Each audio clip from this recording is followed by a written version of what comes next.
भविष्य को बेहतर बनाना है तो आज को बेहतर बनाइए। मैं कल को तलाशता रहा, शाम होते होते मेरा आज भी डूब गया, क्योंकि जीवन आज में था, जीवन कल में नहीं है। जिसने पल को संभाला और जिसने आज को संभाला उसकी जिंदगी संभल गई। इसलिए एक एक लम्हे को बेहतर बनाइए। जैसे इत्र की शीशी का कार्क खुल जाए तो पता भी नहीं लगता कहाँ इत्र उड़ गया, कपूर उड़ गया, ऐसे दिन बीत जाते हैं। तो अपने शरीर की तरफ देखते हुए हर दिन वायदा करो, मैं तुम्हारा ध्यान रखूंगा। स्वाद में आकर ऐसी चीज नहीं खाऊंगा कि जिससे तुम बीमार हो। मैं व्यायाम से, प्राणायाम से और उचित आहार व्यवहार से, उत्तम लाइफस्टाइल से तुम्हें ऊर्जावान स्वस्थ रखने का वायदा करता हूँ। दोस्त, तुमने मेरा बहुत साथ निभाया। अपनी विपरीत परिस्थितियों को अनुकूल बनाइए और उसी स्थिति में कैसे बहादुरी से जिया जाता है इसके बारे में सोचिए। आप देखेंगे आपकी परिस्थितियां बदल जाएंगी।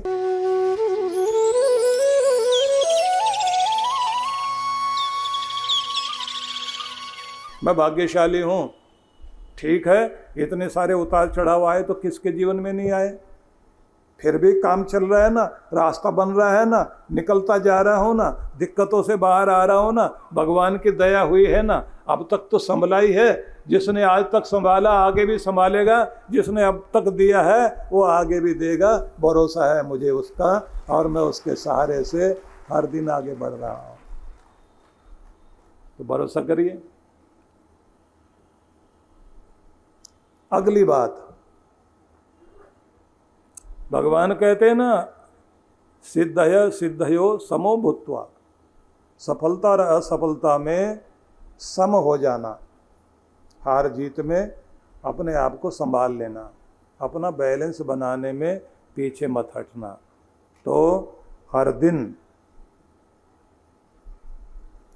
शीशे में स्नान करने के बाद अपना चेहरा देखते हुए आप अपनी आँखों में देखकर कहो खुद को कि मैं तुम्हें बहुत प्यार करता हूँ, तुम बहुत अच्छे हो, बहुत प्यारे हो और तुमसे वायदा करता हूँ मैं तुम्हारा ख्याल रखूँगा। मतलब खुद को ही बोलना है, मैं आज से अपना और ख्याल रखूँगा। तुम्हें अपने शरीर की तरफ देखकर कहना, तुम्हें स्वस्थ रखूँगा, ऊर्जावान रखूँगा, तुम्हें उचित चीज़ें खिलाऊँगा, स्वाद के चक्कर में तुम्हें बीमार नहीं होने दूँगा। मेरे मित्र, तुमने अब तक मेरा अच्छा साथ निभाया है, मैं भी और अधिक से अधिक तुम्हारा ख्याल रखूँगा। तो शीशे में जो दिखाई दे रहा होता है ना, उससे बात करना,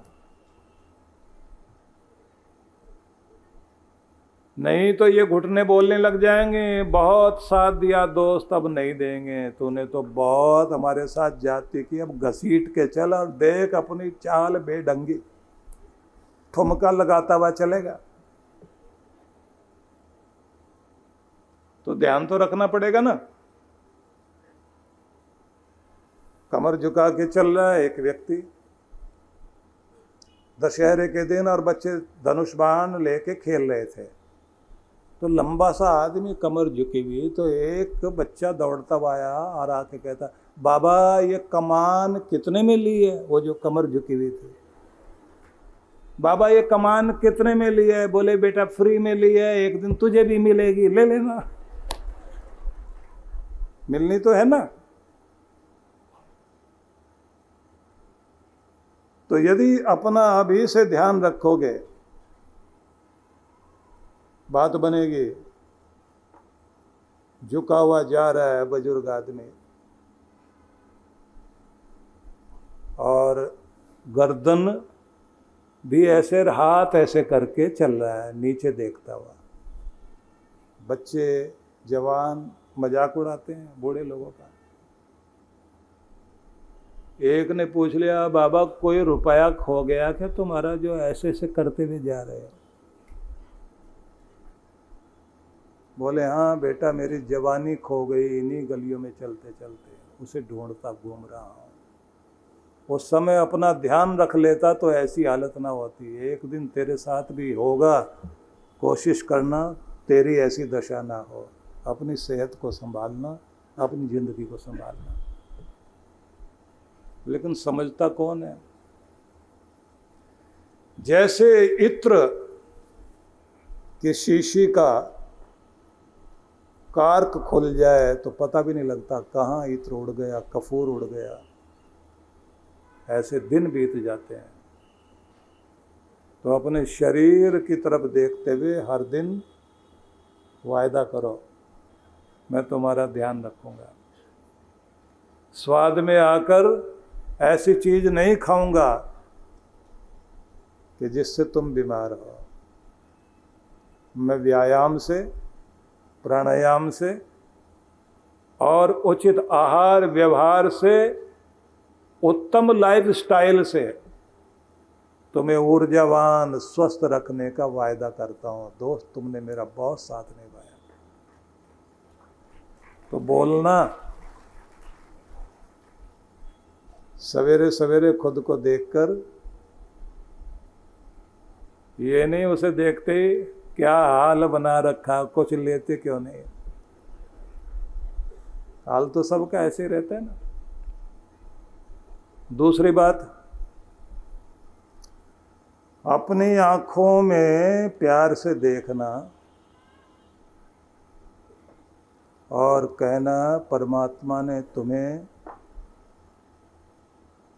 प्रेम दिया है, करुणा दी है। तुम और मैं दोनों मिलकर वायदा करते हैं, जिधर भी दृष्टि पड़ेगी प्रेम वाली पड़ेगी और दुखियों को देखकर दया, करुणा और सहयोग करेंगे। आज से मैं तुम्हें प्रेम और करुणा तुम्हारे लिए गुण प्रदान करता हूँ, क्योंकि आँखें अच्छी वही हैं जिनमें प्रेम हो, आँखें अच्छी वही हैं जिनमें दूसरों के लिए करुणा हो, दया हो, गरीब के लिए, कमज़ोर के लिए, पिछड़े हुए के लिए हमारे अंदर करुणा हो। तो ये आँखें बहुत सुंदर लगती है, परमात्मा ने इसीलिए दी है। मैं तुम्हारा ध्यान रखूँगा, तुम मेरा साथ निभाओ। और तीसरा आपने क्या करना, अपने पैरों से कहना, गलत दिशा में नहीं, सही दिशा में चलने के लिए तुम दिए गए हो। तुम्हारा आचरण भी अच्छा हो, तुम्हारा लक्ष्य भी अच्छा हो। और पेट को कहना, 80% बीमारियां तुम्हारे कारण ही लगती हैं। तो अब मैं तुम्हें कठोरता से कहता हूं कि तुम्हारे चक्कर में नहीं पड़ूंगा,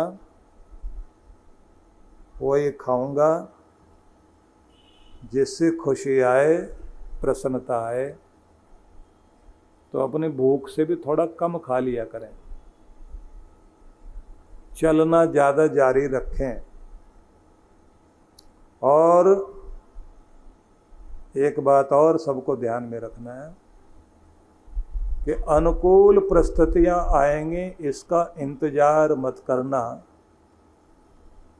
प्रतिकूल स्थितियों को ही अनुकूल बनाने की हिम्मत अंदर पैदा करना और आशीर्वाद मांगना, आपके लिए चीजें ठीक होंगी। लद्दाख में आप जाएं तो वहां पर एक जगह मानी जाती है जिसको कहते हैं आइस डेजर्ट, बर्फ का रेगिस्तान। तो बर्फ बहुत गिरती है, हरियाली है नहीं। अब विपरीत परिस्थिति है ना, वहां के लोगों ने एक तोड़ निकाला, क्योंकि ज्यादातर पहाड़ का पानी, बर्फ जो है पिघल करके गर्मियों में नीचे बह जाता है, वहां के लोगों के काम नहीं आता। उन्होंने बर्फ का ट्रायंगल बनाया। जो किसान थे ना, उनकी जमीनें थी,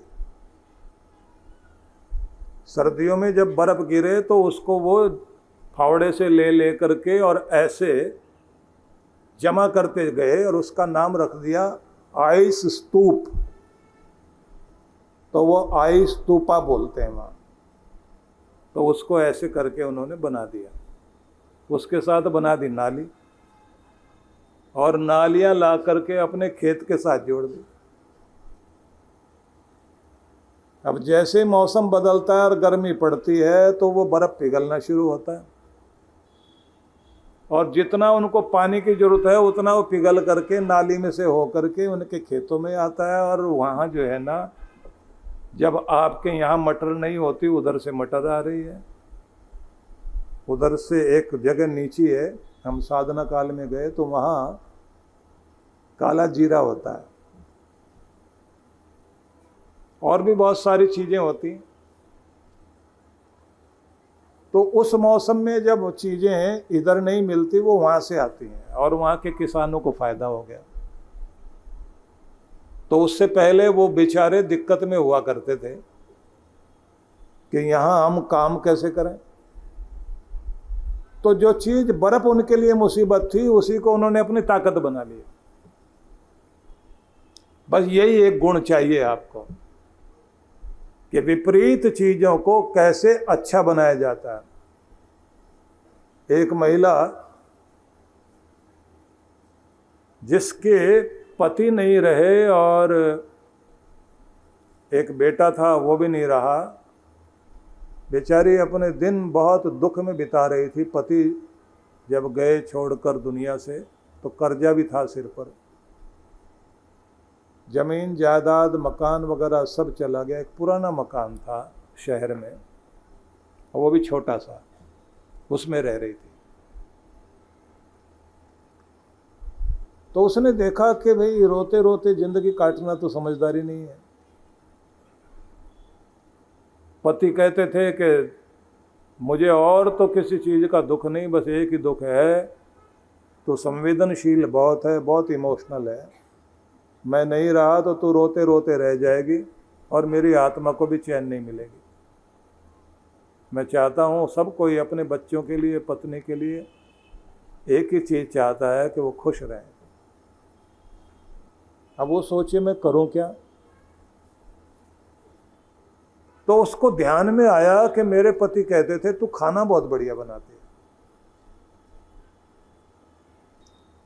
तो उसने बहुत अच्छा खाना बनाना शुरू किया, और सामने था स्कूल, हॉस्टल था,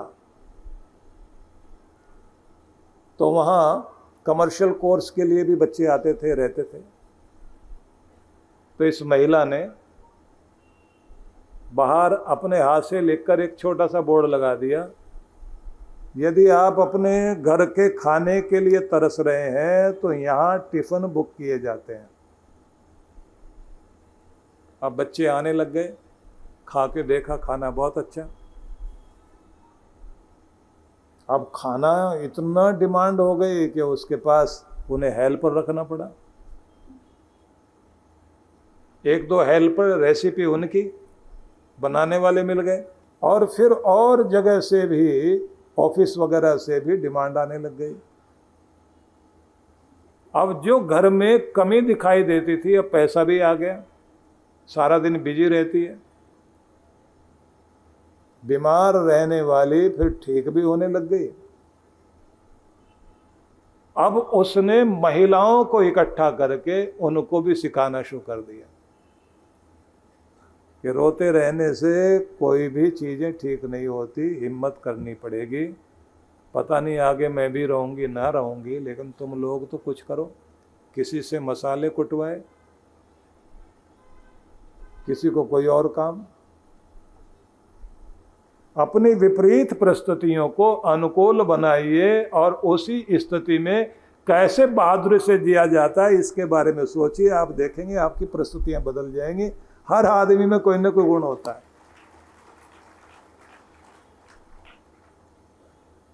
तो ये याद मत करिए मेरे पास क्या नहीं है, मैं कितना दुखी हूँ, मेरी परेशानियाँ कितनी हैं। याद कीजिए मेरी ताकत क्या है, मेरा गुण क्या है, मैं क्या चीज़ बेहतर कर सकता हूँ। भविष्य को बेहतर बनाना है तो आज को बेहतर बनाइए। मैं कल को तलाशता रहा, शाम होते होते मेरा आज भी डूब गया, क्योंकि जीवन आज में था, जीवन कल में नहीं है। जिसने पल को संभाला और जिसने आज को संभाला उसकी ज़िंदगी संभल गई, और जो अब को नहीं संभाल पाया उसकी ज़िंदगी भी नहीं संभल पाई। तो इसलिए एक एक लम्हे को बेहतर बनाइए। भगवान कहते हैं संतुलन साधना बहुत बड़ी बात है। तो आपका एक गुण होना चाहिए, आप कितना जल्दी बैलेंस बना लेते हो। जल्दी से जल्दी अपना बैलेंस बना लिया करो, अपना बैलेंस लूज मत करो। स्थितियां तो देखिए अच्छी बुरी आएंगी, सबके जीवन में आती है। हाँ, ज्यादा उस चक्कर में भी नहीं पड़ना। कोई आपको डराए, कोई आपको बहकाए, कोई शब्द बोल दे। आजकल ये बड़ी समस्या है वास्तु का भी, जबकि वास्तु से हमारे घर की जो एनर्जी अच्छी बने उसके लिए पृथ्वी की जो चुंबकीय शक्ति है उसका उपयोग किया जाता है।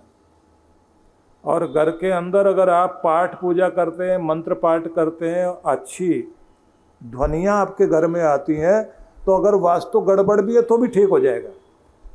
और अगर घर में कोई पूजा पाठ करने वाला, भक्ति करने वाला है, कम से कम दिन में एक ही बार से ही घर में आरती होती है या फिर धुनी की जाती है, मंत्र जाप किया जाता है, कैसा भी वास्तु घर का खराब हो तो भी ठीक हो जाएगा। आपको घर को तोड़ने की जरूरत नहीं पड़ेगी।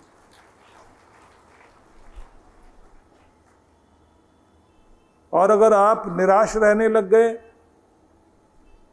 फिर तो कोई भी समझाए आकर के मामला गड़बड़ है। इसलिए ये श्लोक सुबह सुबह आपने बोलना है। योगस्थ कुरु कर्माणि संगम त्यक्त्वा धनंजय सिद्धय सिद्धयो समो भूत्वा समत्वम योग उच्यते। तो ये है गीता के दूसरे अध्याय का 48वां श्लोक। बस इसी बात को मन में बैठाए रखिए कि हमें भगवान श्री कृष्ण की गीता और उनके दिए गए संदेश के अनुसार अपने जीवन को बेहतर बनाना है, और एक एक दिन हमारा और अच्छा और अच्छा और अच्छा होता जाए, बस इसका ध्यान रखना है। हिमालय की गोद में पहाड़ों की वादियों के बीच व्यास नदी के तट पर मनाली ध्यान साधना शिविर। जन्म जन्मांतरों की पीड़ाओं से बाहर निकलने के लिए चांद्रायण अद्भुत तप है। इस बार के ध्यान साधना के लिए कुछ विशेष कार्यक्रम रखे गए हैं। एक तो नित्य साधना कराई जाएगी, दूसरी होगी डिवाइन ब्लिस मेडिटेशन, तीसरी जो है वो दिव्य शक्ति साधना कहेंगे, जिसका मतलब होगा कि आप जो है विश्व शक्ति से कैसे जुड़ सकते हैं, और साथ में वॉकिंग मेडिटेशन भी इसके अंतर्गत होगा। मन को बहुत शांति मिली, एक अद्भुत आनंद प्राप्त हुआ। जिस माइंडसेट और जिस भारी मन से मैं आई हुई थी यहाँ पे, वो काफ़ी कम हुआ है। और every time whenever I come for this शिविर I feel something different, a new energy in me. Thank you to Maharaj Shri and thank you to all of you. तो आज ही पंजीकरण कराएं